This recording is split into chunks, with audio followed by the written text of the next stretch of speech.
Let's see, we've got an enhancement here, looks like in the website pages editor for the request to quote widget. So let's jump into the website page editor and take a look. So I'm going to manage my site here and jump into edit website pages.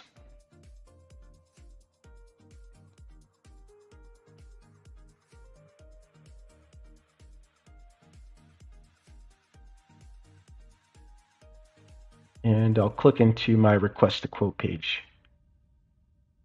Let's see, I currently have this page turned off, so let me switch that to on and save that change.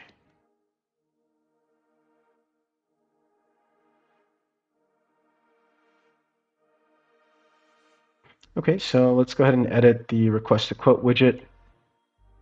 We've got the fields section here, which we can expand out to show the options. The new one that we've added is the ability to show the descriptions of custom fields.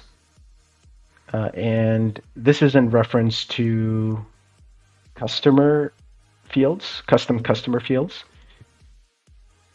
If we jump into our main settings page and click into customer settings, customer fields, you'll get an idea of what fields we're referring to. So these are by default things like your billing fields, first name, last name, email address, so on and so forth. You do also have the ability to add your own custom fields. So if we were to come in here, we see people use these for all kinds of different purposes.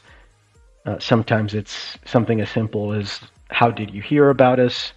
Other times it could be a way to collect information for either corporate stores or school stores, information about how orders need to be distributed or things like that.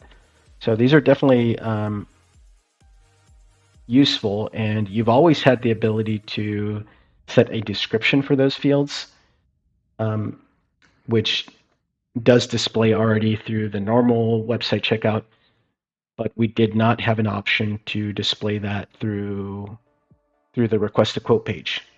So this option here now allows you to display those descriptions here as well, which should be pretty helpful for sites where you're kind of funneling the customer through to submit a quote request rather than submitting an order.